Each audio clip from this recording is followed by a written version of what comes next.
Сәлеметсіздер ме, қалдарыңыз қалай? Бүгін сіздерге кәмелетке толмаған балалардың мүлкіне иелік ету үшін анықтама қалай алу керек екенін көрсететін боламын. Бұл анықтама керек болады, яғни балаңызда мүлік тіркелген болса, және де балаңыздың атына депозит ашылған болса, және де сол депозитті өзіңіздің атыңызға аударатын болсаңыз, осы анықтама керек болады.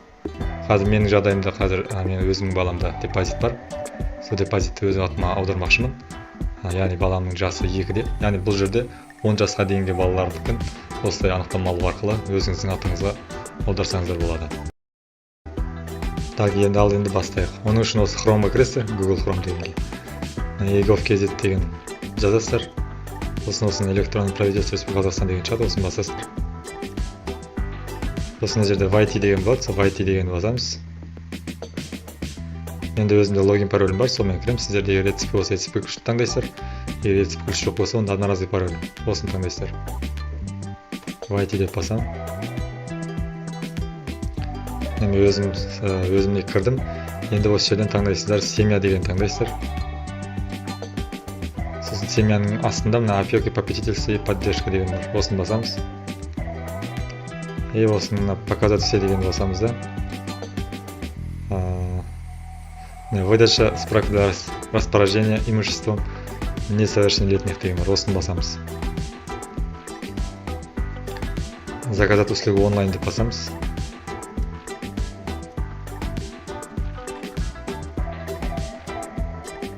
Бірінші шаг, екінші, үшінші шагтар тұрады. Осы жерде өзіңіздің телефон нөміріңіз жазылып тұрады. Мына жерде email неңіз, почтаңыз. Мына жерге қай жерде жазылып жатыр, соны бәрін толтырып шығатын боламыз. На открой подается заявление дейді, көрейік. Родитель, яғни әке-шешесі болсаңыз, родитель деген белгілейсіздер. Ал егер заңды өкілі болсаңыз, онда законный представитель деп басасыз. Қазіргі жағдайда родитель, яғни әке-шешесі болғандықтан родитель деп белгілейміз. Мына жерде балаларыңыздың тізімі тұрады. Қайсы балаңыздың атында депозиттер, соны белгілейміз. Выбрать деп басамыз. Закрыть дейміз. Енді вид справка деген басамыз. Енді бұл жерде егер сіз өзіңіздің жаңағы банктегі шотты өзіңізге атыңызға аудармақшы болсаңыз, банк деп белгілейсіз. Егер басқа жұмыстар болып тұрса, басқаны белгілейсіз. Менің жағдайымда қазір банк. Одан кейін тип имущества деген жерге банковский вклад деген белгілейміз. Өйткені менде үй емес, бұл жерде сол банкке салынған ақшаны өз атыма аударайын деп жатырмын. Сондықтан осы банковский вклад деген белгілейміз. Келесі сделки дейді, көрейік. Так, бұл жерде сіздерде егер балаңыздың атына үйді аудармақшы болсаңыздар, онда осыларды белгілейсіздер. Қазіргі жағдайда, яғни банктағы ақшаны, депозиттегі ақшаны өзіңіздің атыңызға аударатын болсаңыз, онда мына үшінші тұрғын белгілейміз. Үшті белгілейміз. Сосын регион дегенді таңдаймыз. Қай қалада орналасқан, сол қаланы, яғни қай қалада орналасқансыздар, қай облыс, соны белгілейміз. Мен жағдайымда қазір Алматы облысы, Талдықорған қаласы. Бұл жерге сіздер жазасыздар, қай банкте сіздің депозитіңіз жатыр, яғни баланың депозиті қай банкте ашылған, соны жазасыздар. Мысалы, отбасы банк болса, отбасы банк деп жазасыздар. Яғни отбасы банктың толық аты жөнін жазасыздар.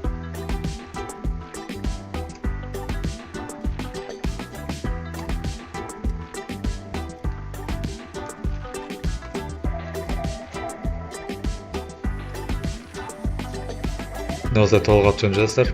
Мына жерде сіздерден осы сайтқа, яғни egov.kz порталына жіберілетін файлдарды сұрайды. Мына жерде бірінші файлды сұрайтын, ол сіздің егер, мысалы менің жағдайымда, менің әйелімнің келісімі керек, яғни нотариустан өткізілген келісім деген қағаз, яғни электронный копиясы керек болады.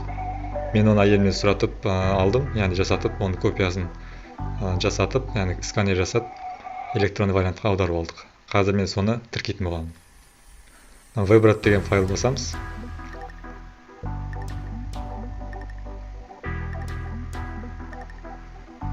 Выбрать деген бастап, осылай загрузка жасайды.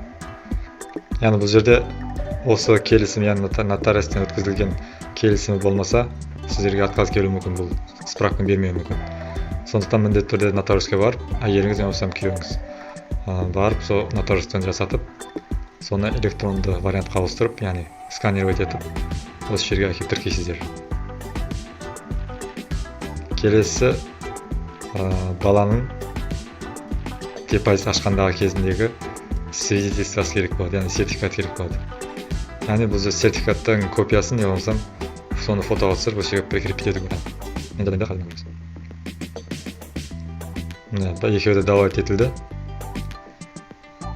Енді я согласен деп басамыз, сосын далее деп басамыз. Аз бір тексеріп алайық. Бәрі дұрыс.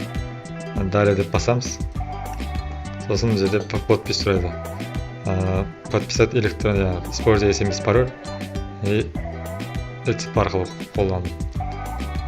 Егер сіздерде ETP жоқ болатын болса, SMS пароль арқылы подтверждение жасасаңыздар болады. Егер SMS яғни телефонға доступ болмаса, онда ETP ключіңіз қасыңызда болса, ETP мен подтверждение жасауға болады. Мен жағдайымда қазір телефон арқылы пароль арқылы подтверждение жасайтын боламын. Получить код деп басамыз. Бізге код келеді қазір.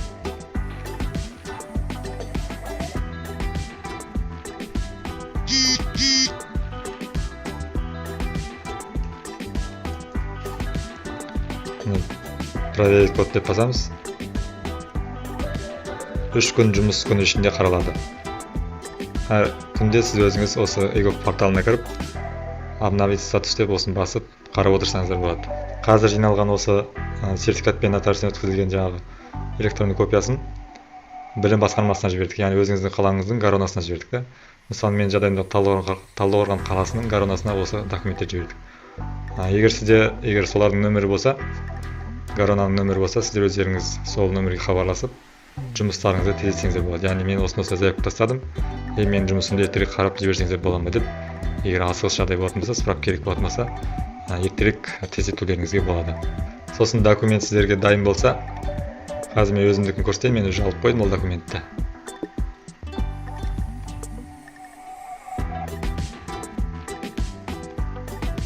Документтеріңіз осы жерге келіп түседі. Біздің жерде орысшасы, қазақшасы тұрады. Кез келген үстінен басасыз, қайсысы керек болады. Соны бассаңыз, сізге ашып көрсетеді. Мысалы үшін справка осындай болады. Уже маған осы справкамен мен банкке барсам болады. Яғни осы справканы банкқа көрсетіп, баламдағы депозитті өз атыма аударып аламын. Сосын тағы бір айтатын жайт, банкке барған кезде сіз банктегі ақшаны тікелей өзіңізге аудара алмайсыз.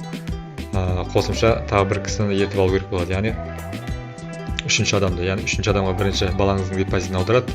Осы үшінші адамнан сосын сіздің атыңызға аударатын болады.